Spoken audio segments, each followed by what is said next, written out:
గుండె జోరు నర నరాల హుషారు ఇంకెవ్వరు గుర్తురారు అయ్యరే బ్రాండ్ బీరు చూస్తేనే గుండె జోరు నర నరాల హుషారు ఇంకెవరు గుర్తురారు ఎర చూసి చూసి వేశారు దొంగనాయలు ఈసాకే చూపి ఓటెత్తుకుపోయారు నా ఓటు నటు సరకముడ్డు పోయింది నా ఓటు నటు సరకముడ్డు పోయింది అహమతు మతుగా గుండెకు హతుకుపోతుంది అహమతు మతుగా గుండెకు హతుకుపోతుంది నా ఓటు నటు సరకముడ్డు పోయింది నా ఓటు నటు సరకముడ్డు పోయింది అన్నా నిన్న రాత్రి జయసింహ అందరికి భారీగా పార్టీ ఇచ్చాడన్నా. సరేలేరా, ఎంత పెద్ద సినిమా అయినా కూడా ఆ సినిమా హిట్టా పట్టా అని డిసైడ్ చేసేది ఆ సినిమా క్లైమాక్స్ మాత్రమే. ఎందుకంటే ఆ ఫీల్ తోటే జనాలు థియేటర్లోంచి బయటకు వస్తారు. ఇది అలాంటిదే. పార్టీ ఎలా ఇచ్చాడనేది ముఖ్యం కాదు, ఎప్పుడు ఇచ్చాడన్నదే ముఖ్యం. ఈరోజు ప్రచారానికి లాస్ట్ రోజు, ఈరోజు ఇచ్చేద్దాం, జనాలు మనల్నే గుర్తుపెట్టుకుంటారు. ఓరోరి సాములూరు తెలివైన వారు మీరు ఈ నోటు ఆశ చూపి రాజ్యాలు ఏలుతారు ఓరోరి సాములూరు తెలివైన వారు మీరు ఈ నోటు ఆశ చూపి రాజ్యాలు ఏలుతారు తిమ్మిని బమ్మిని బమ్మిని తిమ్మిని చేస్తారు ఏమైనా ఏదోలా నోటు చూపి ఓటు ఎత్తుకుపోతారు నా ఓటు నటు సరకముడు పోయింది నా ఓటు నటు సరకముడు పోయింది అహమతు మతుగా గుండెకు హత్తుకుపోతోందే అహమతు మతుగా గుండెకు హత్తుకుపోతోందే నా ఓటు నటు సరకముడు పోయింది నా ఓటు నటు సరకముడు పోయింది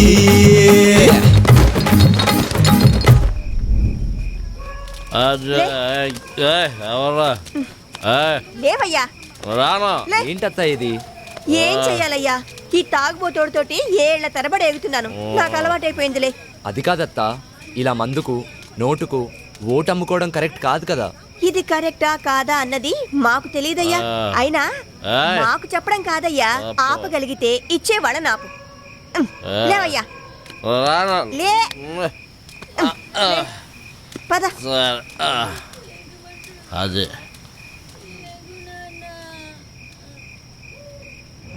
సిటీ నుంచి వచ్చాడు, బాగా చదువుకున్నాడు. మనం ఏమన్నా అన్నా ఉంటే లీగల్ పాయింట్లు మాట్లాడతాడు. ఆడి తృప్తి కోసం ఏదో చేయండి.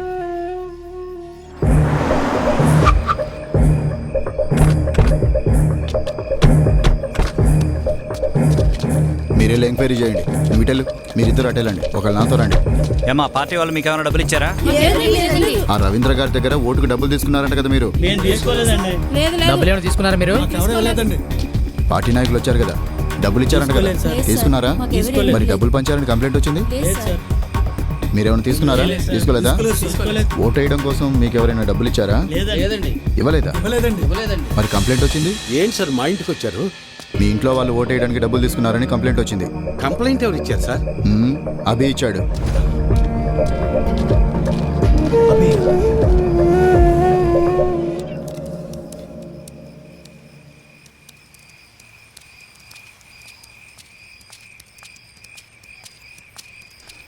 ఏయ్, నా మీద పోలీస్ రిపోర్ట్ ఎందుకు ఇచ్చావు?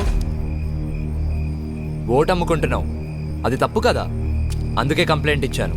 నా పొలం నేను అమ్ముకుంటున్నట్టు నా ఓటు నేను అమ్ముకున్నాను, అది తప్పెలా అవుతుంది? అయినా అది అడగటానికి నువ్వెవడవి? చూడు, ఈ పట్టీలో ఇటుకలు ఎన్ని ఉన్నాయో అన్ని పార్టీలు రావాలని కోరుకుంటున్నాను నేను. నీ ఆశ చూస్తుంటే నాకు నవ్వొస్తుంది. అయినా ఓటు అమ్ముకునే బదులు ఏదైనా పని చేయొచ్చు కదా. అసలు నీకు ఓటే లేకపోతే ఏం చేసేవాడు? ఏయ్, నన్నేమైనా అను, నా ఓటును మాత్రం అనొద్దు.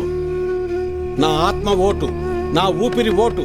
ఇంకా చెప్పాలంటే నా ఇల్లు ఒళ్ళు కూడా ఓటు ఓటు అని ఓంకారనాథంలాగా ప్రతిధ్వనిస్తూనే ఉంటుంది. వెళ్ళు, ఎళ్ళు ఉద్యోగం చేసుకోపో. వెళ్తా, కానీ నిన్ను నీ ఆలోచనని మార్చాకే వెళ్తా. నన్ను నువ్వేంటయా మార్చేది? ఓటుకు డబ్బులు తీసుకోవటం మాకేదో మొదటి నుంచి అలవాటు ఉన్నట్టు మాట్లాడుతున్నావు. 54 సంవత్సరాలు వచ్చేదాకా నీకన్నా బాగానే బతికాను. అలాంటి నేను ఇలా ఎందుకు మారాను తెలుసా? అసలు మా జీవితాలు ఎలా ఉండేవో తెలుసా? కనీసం మీ నాన్న ఎందుకు చనిపోయాడో నీకు తెలుసా? మనం వ్యవసాయం ప్రారంభించాక ఏ సంవత్సరం పంట బాగా పండిందే, ఖర్చులు కూడా వచ్చేది కాదు. ఎంత దేవుళ్ళు ఆడుకునేవాళ్ళం. అవును వీరన్న, మొత్తానికి పంట బాగా పండింది. ఈ ఏడు దిగుబడి కూడా బాగానే వస్తుంది. నిజం సుబ్బయ్య, నాకు చాలా సంతోషంగా ఉంది. ఆ, హలో నాన్న, 4th సెమిస్టర్ రిజల్ట్స్ ఇప్పుడే వచ్చినాయి. ఫస్ట్ వచ్చాను. ఇంకో 2 ఏళ్లలో నా కోర్స్ కూడా కంప్లీట్ అయిపోతుంది. చాలా సంతోషం రా నాన్న. జాబ్ వచ్చాక మీ ఇద్దరిని కూడా నాతో తీసుకొస్తాను నాన్న. నేను ఈ ఊరు వదిలి ఎక్కడికి రాలేనురా. నన్ను ఈ నేల తల్లి బాగానే చూసుకుంటోందిరా. నువ్వు కూడా మన ఊరిని, ఈ నేల తల్లిని నమ్ముకున్న జనాల్ని ఎప్పుడు మర్చిపోకూడదురా. అదే నా కోరిక. కానీ నా బాధల్లో ఒకటి, నీకేమీ లేకుండా చేసి అప్పులు మాత్రమే ఉంచానురా నాన్న. నాన్న, అలా ఏం కాదు నాన్న. ఇప్పటికే మీరు నా కోసం ఎంతో చేశారు. ఇప్పుడు నేను మీకు తిరిగి ఇవ్వాల్సిన టైం కోసం ఎదురు చూస్తున్నాను. సరే సరే సరే నాన్న, మళ్ళీ కాల్ చేస్తాను. ఉంటానన్నా. అదేంటండి ఫోన్ నాకు ఇవ్వకుండానే పెట్టేశారు? నువ్వు మొదలు పెడితే వదిలిపెడతావా? వాడు చదువు పాడైపోద్ది, అందుకే పెట్టేశా. అవును, ఆ. మా నోడు ఆడు చదివింది చాలా పెద్ద చదువు అంటగా. అవును, ఐఐటి అని ముంబైలో. అదృష్టవంతుడు లే సుబ్బయ్య, ఇంక నీకు ఈ బాధలు ఉండవు. అవును, మర్చిపోయా వీరన్న, మొన్న శంకర్ కమలాపురం నుంచి ఫోన్ చేశాడు. ఏమని? వాళ్ళ అమ్మాయిని మీ చిన్న కొడుకు ఇవ్వడం వాళ్ళకి ఇష్టమేనట. ఓయ్, మరి చెప్పమే, పిల్లలకు చెప్పొద్దు ఈ సంగతే. వెళ్తాం, ఆ, పదవే. చెప్పండి. వస్తాను సులోచన. అదృష్టం. నాన్న, నేను ఇంటర్లో జిల్లా ఫస్ట్ వచ్చాను. అలాగా, మా తల్లి బంగారు తల్లి. అన్నయ్యకి మంచి సంబంధం కుదిరింది. అదిగో చూడమ్మా, పెళ్ళనంగానే అనే ముఖం ఎలా వెలిగిపోతుందో. ఎన్నో సంబంధాలు చూశాక చివరికి 20 కిలోమీటర్ల దూరంలో ఉన్న కొలకలూరు పిల్ల దొరికింది. నాన్న, పంట డబ్బులు రాగానే బ్యాంకులో వేస్తే చెల్లెలు పై చదువులకు ఉపయోగపడతాయి. అలాగేరా, దాన్నైనా బాగా చదివించుకోవచ్చు. అమ్మా ఆకలేస్తుంది, అన్నం పెట్టమ్మా, అందరం కలిసి సరే మావయ్య. పోతే పదండి. పదరా. పదమ్మా.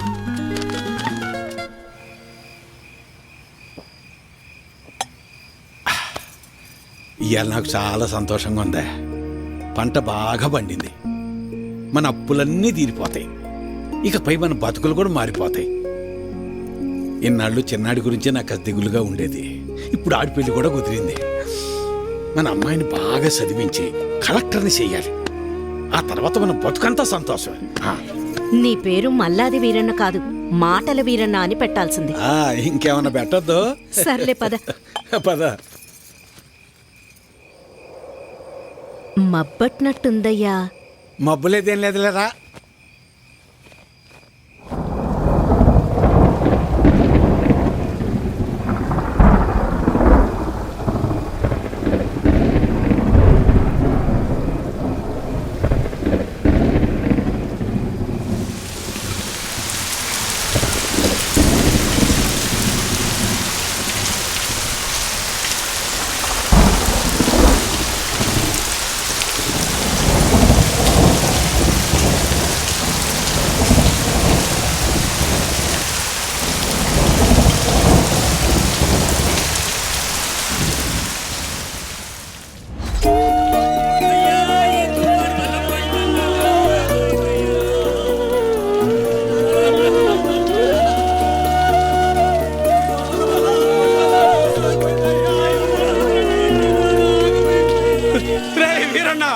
మనసు పడి చచ్చిపోయాడ్రా, మనసు పడి చచ్చిపోయాడ్రా వీరన్న, చచ్చిపోయాడ్రా.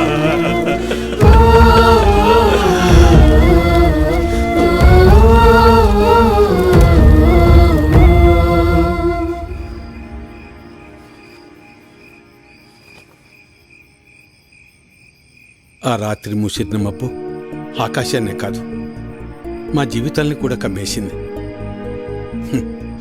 మేము ఆనందంగా ఉండటం ఆ దేవుడికి కూడా నచ్చలేదనుకుంటా.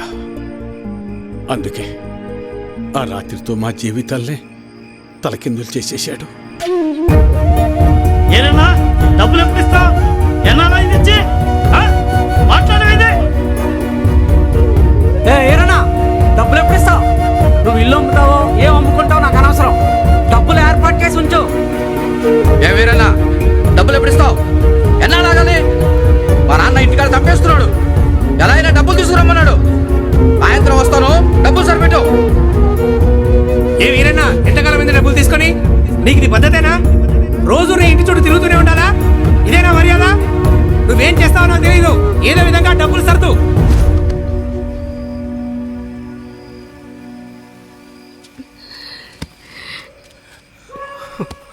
నిన్నిలా చూస్తుంటే చాలా భయంగా ఉందయ్యా. నేను సులోచనంత ధైర్యవంతురాల్ని కాదయ్యా.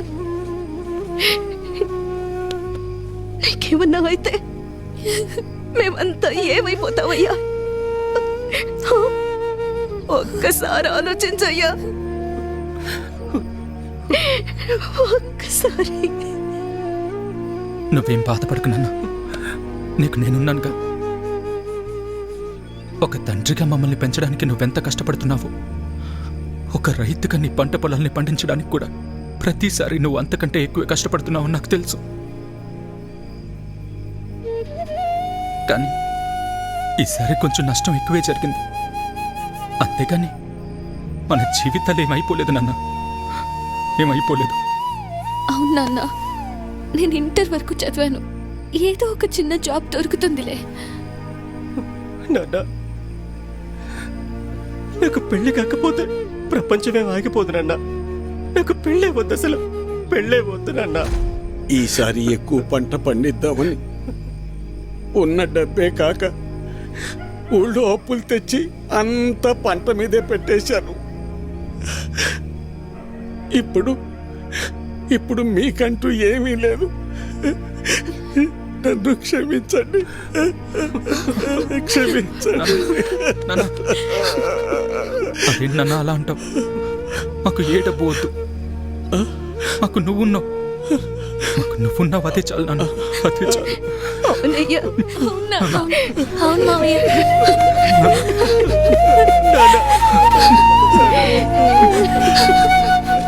నమస్తే వీరన్న. చాలా అన్యాయం జరిగింది వీరన్న. అకాల వర్షాలకి పంట పాడైపోయింది. ఇదిగో ఈ డబ్బులుంచు. అయ్యా, మీరు ఈ డబ్బు ఎందుకు ఇస్తున్నారో నాకు తెలియదు, కానీ మీకు తిరిగిచ్చే ఓపిక నా దగ్గర లేదయ్యా. తిరిగిచ్చే పనేం లేదు వీరన్న.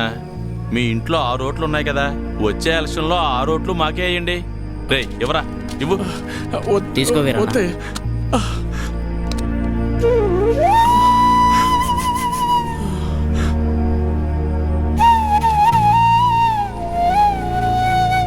ఇస్తే ఇచ్చేళ్లే వీరన్న, కొడుకు పెళ్లి పెట్టుకున్నావు, పెళ్లి ఖర్చులకు ఉపయోగపడతాయి. ఎవరా? వద్దులేయ్యా, ఉంచు వీరన్న, పర్లేదు. మనం చూసుకుందాం, ఎలక్షన్స్ వస్తున్నాయి కదా, చూద్దాంలే, పర్లేదు, ఉంచు. ఉంటాను మరి. నమస్తే. ఉంటావన్నా. పంట పండించటం అంటే ఏంటో తెలుసా నీకు? తల్లిదండ్రులు కన్న బిడ్డను పెంచినట్టే. అలాంటిది చేతికందొచ్చిన బిడ్డ కంటి ముందే చనిపోతే ఎలా ఉంటుందో తెలుసా నీకు? అందుకే ఆ రోజే నేను నిర్ణయించుకున్నా, ఇకపై కష్టపడి కష్టాలు కొని తెచ్చుకోకూడదని. నీలాంటి వాళ్ళు చేసే తప్పులకు కారణాలు వెతుక్కుంటారు. నువ్వు ఆ విషయాన్ని ఇంకోసారి ప్రూవ్ చేశావంతే. రాములు బాబాయ్ చెప్పినప్పుడు నాకు అర్థం కాలేదు. ప్రాణం ఉంది కాబట్టి జీవిచ్చేస్తున్నారు మీరంతా. కానీ తనకంటూ ఎవరూ లేకపోయినా చచ్చేంత వరకు ఏదో పని చేస్తూ బ్రతకాలనుకుంటున్నాడు. బతకడం అంటే అది. ఈ రెండిటికి మధ్య ఉన్న తేడా ఏంటో తెలుసుకో. ఎవరో ఆ రాములుగాడా? సరిపోయింది.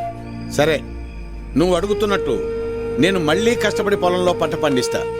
కానీ ఈసారి మళ్ళీ తుఫాన్ రాదని నువ్వు గాని, ఆ రాములుగాడు గాని, ఆ దేవుడు గాని గ్యారంటీ ఇవ్వగలరా? ఇవ్వలేరు కదా. మాటలు ఎవరైనా చెప్తారు, చేతల దాకా వస్తేనే ఎవరికైనా వణుకు పుట్టేది. నేను కూడా కష్టాన్ని నమ్ముకుని పని చేసుకుని బతికిన వాణ్ణే. కానీ ఏమైంది? ఒక్క తుఫాన్ వచ్చింది, మీ నాన్నని తీసుకుపోయింది. నేను కూడా అప్పుడే పోయేవాణ్ణి. ఈరోజు నేను ఇలా బతికున్నానంటే ఆ నాయకులే కారణం. ఆ రోజు వాళ్ళు నన్ను ఆదుకుని ఉండకపోతే నేను ఏమైపోయేవాణ్ణో, నా కుటుంబ పరిస్థితి ఏమై ఉండేదో ఊహించగలవా? చెప్పు. ఈ నాయకులు నిన్ను ఆదుకోలేదు, నీ నిస్సాయతను వాడుకున్నారు. నీకు జరిగిన నష్టానికి ప్రభుత్వం చేసిన ఆర్థిక సహాయం అది. కానీ దానిని వాళ్ళ సొంత డబ్బుగా నీకిచ్చి నీతో ఓటు వేయించుకున్నారు. వాళ్ళు చేసింది సహాయం కాదు, సహాయం అనే పేరుతో నిన్ను కొన్నారు. ఇదే వాస్తవం, తెలుసుకో. వాళ్ళు నన్ను ఆదుకున్నారా వాడుకున్నారా అన్నది నాకు అనవసరం. ఈరోజు నేను నాలాంటి చాలా మంది బతికున్నామంటే వాళ్లే కారణం. ఇదే అసలైన వాస్తవం. వాస్తవానికి అవాస్తవానికి ఉన్న తేడా ముందు నువ్వు తెలుసుకో. ఎన్నాళ్ళుంటాయో ఎప్పుడు ఓడతాయో తెలియని ఐటీ ఉద్యోగాలు చేసే కన్నా కుదిరితే నువ్వు కూడా ఉద్యోగం మానేసి వచ్చి ఇక్కడ ప్రశాంతంగా కూర్చో. మన నాయకులు మా అందరితో పాటు నిన్ను కూడా పోషిస్తారులే. ఈ విషయమే మా పిల్లలకు కూడా చెప్తుంటా నేను. కానీ ఇనిసావరు ఎదవలో ఇంట్లో నా కొడుకులను మార్చి ఇప్పుడు నిన్ను మార్చి ఇంకెంతమందిని మార్చాలో ఏంటో.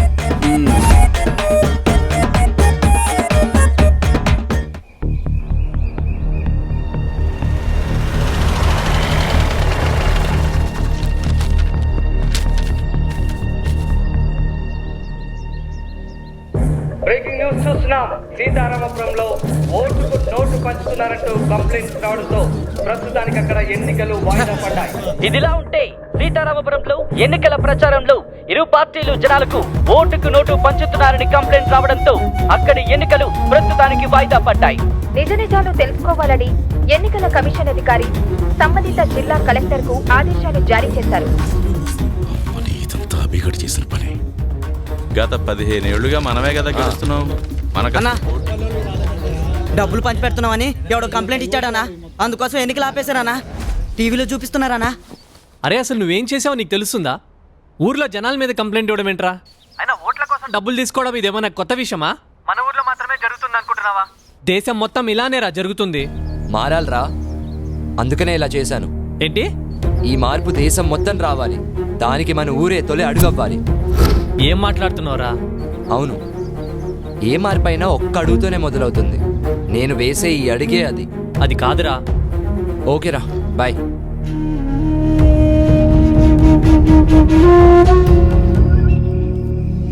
ఓ కుర్రోడు ఇదంతా చేస్తుంటే మీరేం చేస్తున్నట్టు? పైన మీ నాయకుల్ని సర్దుబాటు చేయడానికి నా తల ప్రాణం తోక్కొచ్చింది. ఆ కంప్లైంట్ గురించి మీ నాయకులు చూసుకుంటారు కానీ ఆ కుర్రోడు గురించి ఎక్కువ ఆలోచించకండి. అదేంటి అలా అంటారు? అవును, ఇప్పుడు ఇది మన ఊరి సమస్య మాత్రమే కాదు, రాష్ట్రం అంతా పెద్ద వార్త అయిపోయింది. అందరూ ఇప్పుడు మన ఊరి వైపే చూస్తున్నారు. అందుకే ఇప్పుడు ఆడిని ఏం చేయకూడదు. ఒకవేళ ఏమన్నా చేసామనుకో కొంప కొల్లేరైపోద్ది. ఇన్నేళ్లుగా మనం ఒకరిపై ఒకరు పోటీ పడేది మన రాజకీయ లాభాల కోసమే. అలాంటిది ఇప్పుడు మన ఉనికే సమస్య వచ్చినప్పుడు మనం ఇంకా చాలా జాగ్రత్తగా ఉండాలి. కొంతకాలం సైలెంట్గా ఉందాం.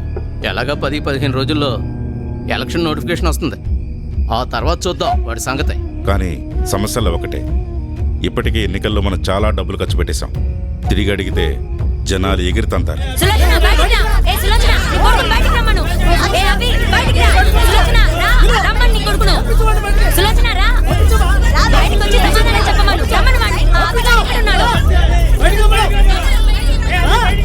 ఏమైందక్క?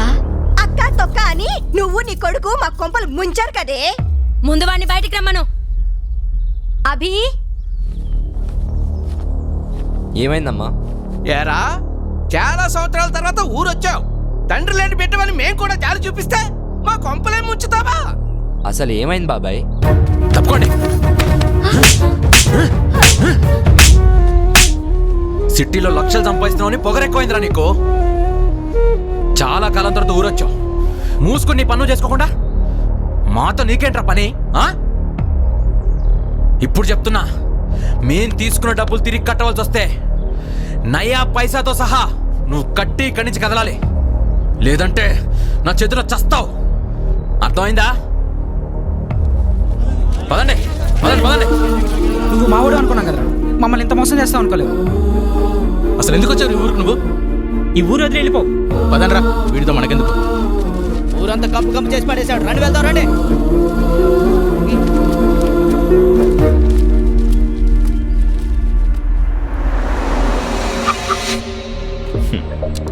హలో, నువ్వు ఈ సిస్టమ్ని మార్చలేవు.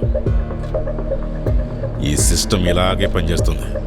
నువ్వు ఇంకా ఎక్కువ ఆలోచించావనుకో ఈ ఊరి జనమే నిన్ను తరిమేస్తారు. జాగ్రత్త. పోనేరా. పోనే. పిచ్చి పట్టిందా నీకు? ఇవన్నీ నీకెందుకురా? పోరా, వెళ్ళిపోయి ఉద్యోగం చేసుకో. నీ బతికేదో నువ్వు చూసుకో, నీ బాగేంటో నువ్వు చూసుకో. పోరా, వెళ్ళిపోరా. నీ భవిష్యత్తు కోసం నువ్వు వెళ్ళిపోరా.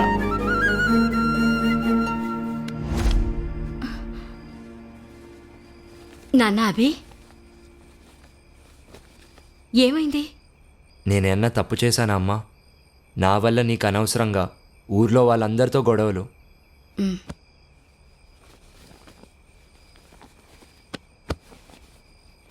నువ్వు చేసేది మంచో చెడో నీ తల్లినైనా నాకే అర్థం కావడం లేదు.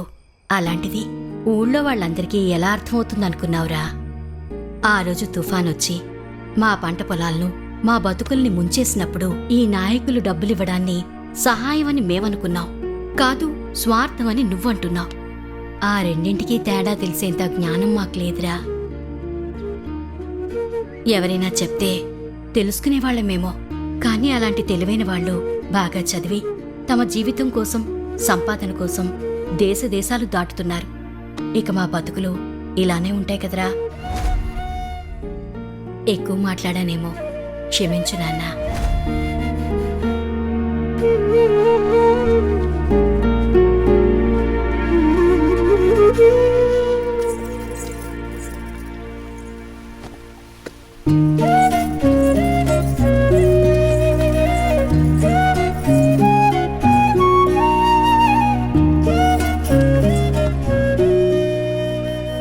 సిస్టమ్ను మార్చాలంటే ఇలా అగ్రెసివ్ డెసిషన్ తీసుకుంటే సరిపోదు. దాన్ని తీవ్రత ఎలా ఉంటుందో చూసావుగా. నాకు మాత్రం ఒక విషయం క్లియర్గా అర్థమైంది. ఈ జనాలందరూ మన నాయకుల చేతుల్లో తోలుబొమ్మలయ్యారని. కానీ వాళ్ళకే ఆ విషయం అర్థం కావడం లేదు. అదే కాస్త బాధగా ఉంది. ఇంత జరిగాక కూడా వాళ్ళని సపోర్ట్ చేస్తున్నావా? నీకో కథ చెప్తాదా? అనగనగా ఒక రాజు. ఆ రాజు ప్రజల్ని తనకి నచ్చినట్టుగా పరిపాలించేవాడు. ఒకవేళ ప్రజలకు ఏ విషయమైనా నచ్చక ఎదిరిస్తే రాజధిక్కార నేరం కింద అక్కడికక్కడే చంపేసేవాడు. అలా ఆ రాజు నియంతలా ఉన్నాడు. ఆ టైంలోనే మహామంత్రికి రాజు కావాలనే ఒక కన్నింగ్ థాట్ వచ్చింది. నాయకులు జనాల నుండే పుడతారని ఆ జనాలకు ఒక కొత్త కాన్సెప్ట్ నేర్పాడు. దానికి అతను పెట్టిన పేరే ప్రజాస్వామ్యం. ఆ విధంగా జనాల మధ్య నుండి నాయకుడు పుట్టాడు. కానీ తర్వాత ఆ నాయకుడు మంత్రి అయ్యాడు. ఆ పాత మంత్రి కాస్త రాజు అయ్యాడు. రాజ్యాధికారం చలాయిస్తున్నాడు. అంటే పాత రాజు పోయి పాత మంత్రి కాస్త కొత్త రాజుగా అవతారం ఎత్తాడు. ప్రజాస్వామ్యం కాన్సెప్ట్ బాగా వర్కౌట్ అయింది కదా ఆ మంత్రికి. ఫైనల్గా కథలో ట్విస్ట్ ఏంటంటే భలే గమ్మత్తుగా ప్రజలకు చివరకు రాజే మిగిలాడు. కానీ ఇది ప్రజాస్వామ్య దేశం కదా, అందుకే ప్రజల్ని రాజ నిర్దేశకుల్ని చేశారు. రాజ్యాధికారం లాగేసుకున్నారు. ప్రశ్నించే హక్కునిచ్చారు, కానీ ఆ అవకాశాన్ని లాగేసుకున్నారు.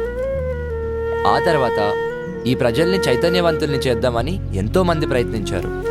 కానీ పాపం వీళ్ళెవ్వరికీ అర్థం కాని విషయం ఏంటంటే మనం మన హక్కుల్ని డబ్బులు తీసుకొని మరీ అమ్ముడుపోతున్నామని.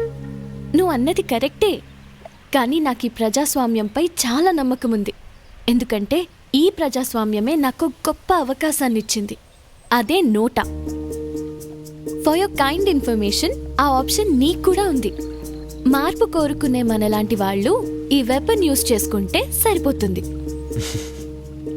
అంతేకాని ఇలా సిస్టమ్ని మార్చేస్తా అంటే ఇలానే ఉంటుంది. నీలాంటి చాలామంది మెచ్యూర్డ్గా ఆలోచిస్తున్నాం అనుకొని మీ ఆలోచనను నోటా వరకే రెస్ట్రిక్ట్ చేసుకుంటున్నారు. కానీ నేను దానికి మించి ఆలోచిస్తున్నాను. అయినా నేను ఈ సిస్టమ్ మారుస్తా అనడం లేదే. మార్పు మన ప్రజల్లో రావాలని కోరుకుంటున్నాను. సిస్టమ్ని మార్చాలని కోరుకో. లాలో నీకేదైనా ఆప్షన్ దొరకచ్చు, కానీ మనుషుల్ని మార్చాలనుకోకు. అది ఎప్పటికీ జరగని పని. సారీ అభి, నీకు అట్లీస్ట్ ఆల్ ది బెస్ట్ కూడా చెప్పలేకపోతున్నాను. బాయ్. సీతారామపురం ఎన్నికల సమయంలో వచ్చిన కంప్లైంట్ ఆధారరహితమని తేలింది. ప్రతిసారి మనమే గెలుస్తున్నాం, ఈసారి కూడా మనమే గెలవాలి. వారం రోజుల్లో ఎన్నికలు ఉంటాయని ఎన్నికల కమిషన్ నోటిఫికేషన్ జారీ చేసింది. దీంతో తిరిగి అక్కడ ఎన్నికలు నిర్వహిస్తున్నారు. రేపటి నుంచి నామినేషన్స్ చేసుకుంటున్నారు.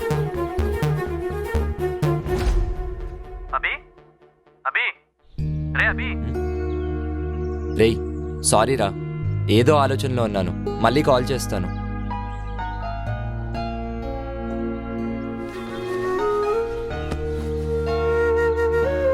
ఎవరైనా చెప్తే తెలుసుకునేవాళ్లమేమో, కానీ అలాంటి తెలివైన వాళ్ళు బాగా చదివి తమ జీవితం కోసం సంపాదన కోసం దేశ దేశాలు దాటుతున్నారు.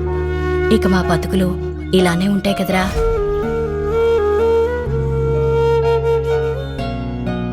నేను ఈ ఊరు వదిలి ఎక్కడికి రాలేనురా. నన్ను ఈ నేల తల్లి బాగానే చూసుకుంటోందిరా. నువ్వు కూడా మన ఊరిని, ఈ నేల తల్లిని నమ్ముకున్న జనాల్ని ఎప్పుడు మర్చిపోకూడదురా. అదే నా కోరిక.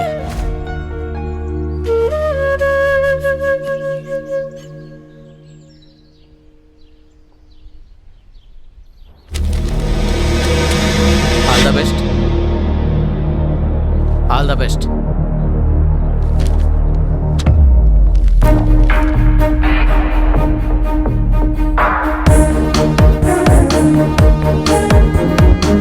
రెండు నాళ్ళలో ఊరేళ్ళేటోడు నీకెందుకురా ఇవన్నీ? లక్షల జీతం వదిలేసి ఈ మాత్రం దానికి అంత చదువులు ఎందుకురా? నువ్వే కదా పెదనాన్న చెప్పావు, ఒక పెద్దవాడు కనిపిస్తే సహాయం అడిగే చేతులు ఎన్నున్నాయని. అవి అలాగే ఉండనివ్వాలా? అందుకని ఎలక్షన్లో నిలబడతావా? పెదనాన్న, నాయకుడు అవ్వాలని కాదు, మన ఊరి ప్రజల కోసం, వాళ్ళని మార్చడం కోసమే. వీళ్ళ కోసమా? 10 రోజుల ముందు మందు పోసేవాడికి ప్రచారం చేస్తారు, చివరి క్లాస్ పోసేవాడికి ఓటేస్తారు. అందరూ అలానే ఉండరు కదా. ఉన్నారా? 2% డిస్కౌంట్ ఇస్తే క్యూలో నిలబడి గోల్డ్ కొంటారు. 4 రూపాయలు ఎక్కువ ఇస్తే లైన్లో నిలబడి పాలు పోస్తారు. అదే 2000 ఇస్తే ఓటేస్తారు. చూసావుగా వేరన్నని? వీడైతే చందమామ రావే జాబిల్లి రావే అని పాడుకోవడం లేదు, ఎలక్షన్లు రావే డబ్బులు తేవే అని పాడుకుంటాడు. నువ్వేట్రా వీళ్ళ కోసం మాట్లాడుతున్నావు? సరే పెదనాన్న, ఎలాగో ఓట్లు రావని చెప్తున్నావు కదా, ఎలక్షన్స్ అయిపోయాక జాబ్కి వెళ్తాను. సరేలేరా, నీ ఆనందం నేనెందుకు కాదనాలి? మరి నీ ఓట్ మాత్రం నాకే వేయాలి. భలే వాడివిరా. నా కొడుకు ఎవరు కమ్ముడు పోయాడో నాకే తెలియదు. నా కొడుకు మాట వినకపోతే కోడల్లాగా అన్నం పెట్టదు. పెదనాన్న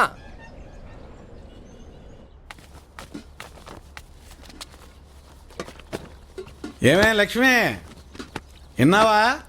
ఆ అభిగాడికి పిచ్చి పట్టినట్టుంది. రేపు ఎన్నికల్లో నిలబడుతున్నాడంట. పట్నంలో బంగారం లాంటి ఉద్యోగం వదులుకుని ఇక్కడ నాయకుడు కావాలనుకుంటున్నాడు. పిచ్చోడు. చాలా మంచి పని చేశాడు. ఏంటి మంచి పనే? ఇదిగో మీ అందరికి ముందే చెప్తున్నా, ఈ ఇంట్లో ఏ ఒక్కడో ఆడికి మాత్రం ఓటేయద్దు. అయినా ఈ ఊళ్ళో ఆడికి అసలు ఓట్లే పడవులే. నీకేమైనా పిచ్చా? జాబ్ రిజైన్ చేయడం ఏంట్రా? అమ్మ చెప్తే గానీ నాకు అర్థం కాలేదురా. అయినా ఎక్కడో ఉండి మార్పు కోరుకుంటే సరిపోదురా. అందుకే ఇక్కడే ఉండిపోదామని నిర్ణయించుకున్నాను. అదేరా మా నాన్న చివరి కోరిక కూడా. ఈ పొజిషన్కి రావడానికి నువ్వెంత కష్టపడ్డావో మర్చిపోయావా? నాన్న చనిపోయాక నువ్వు 4 సంవత్సరాలు ఊరికి కూడా వెళ్ళలేదు కదరా. అవునరా, అప్పుడు ఊరికి దూరంగా ఉన్నాను కాబట్టే ఇప్పుడు పుట్టినూరు విలువ తెలుస్తుంది. అది కాదురా. రేయ్, డిసైడ్ అయ్యానని చెప్పాను కదా, నువ్వు కూడా టైం చూసుకొని వచ్చేయి. నిన్నే తిరిగి వచ్చేయమంటుంటే నన్ను అక్కడ రమ్మంటావేంట్రా నువ్వు? రేయ్, ఉద్యోగం వదిలి రమ్మనడం లేదు, నీ ఫ్రెండ్కి తోడుగా ఉండడానికి రమ్మంటున్నాను. అయినా నిన్ను అడగడం లేదు, ఆర్డర్ వేస్తున్నా. సరే బాయ్. ఈ జనాల కోసమేనా ఇదంతా? హే, నువ్వెప్పుడొచ్చావు? సరే దా కూర్చో. కూర్చోటం కాదు, నువ్వు అసలు ఏం చేస్తున్నావో నీకు అర్థమవుతుందా? ఇప్పుడు ఏమైంది? వద్దభి, తప్పు చేస్తున్నావు. ఎన్నో ఛాలెంజెస్ ఎదుర్కొని ఈ రోజు లైఫ్ లో ఈ స్థాయిలో ఉన్నావు. అమ్మని ఇక్కడి నుంచి తీసుకెళ్లి సంతోషంగా బ్రతుకుదాం అనుకున్నావు. అది మానేసి ఈ పనికి మాలిన రొచ్చులో ఎందుకు ఇరుక్కుంటున్నావు? నేను ప్రజల్ని మార్చలేనని ఛాలెంజ్ చేసావుగా. నాకు ఛాలెంజింగ్ జాబ్స్ అంటే చాలా ఇష్టం. నువ్వు విసిరిన ఛాలెంజ్ని నేను అప్పుడే యాక్సెప్ట్ చేశాను. హే, ఏదో సరదాగా అన్నాలే. అయినా అందరిలో మార్పు రావాలని కోరుకుంటే సరిపోదు. ముందు ఆ మార్పు నాలో రావాలని చాలా ఆలస్యంగా తెలుసుకున్నాను. ఆ మార్పే ఇది.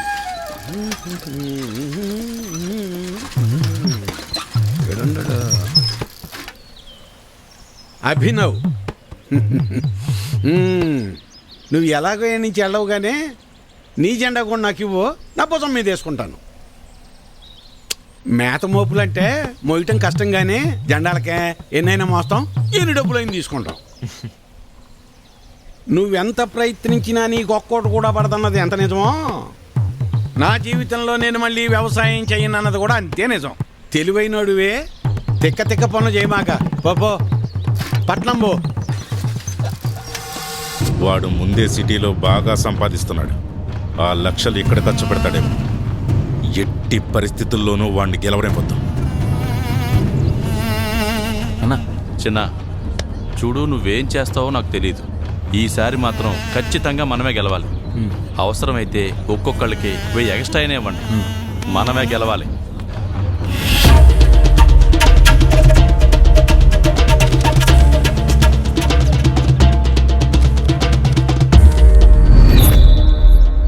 అభిబాబు,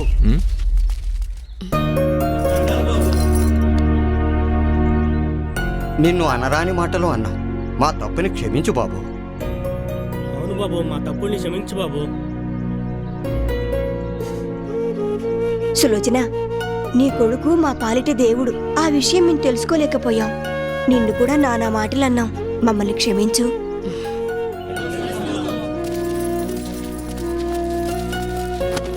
అరే నువ్వు సూపర్ రా అభి.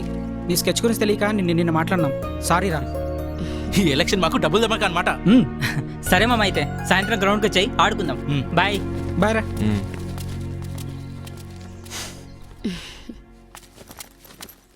రే అబే, అబే, రే అబే. రే హాయ్ రా, మొన్న రానన్నావు. నాకు తెలుసురా నువ్వు వస్తావని. సరే రా కూర్చో. రారా కూర్చో ముందు.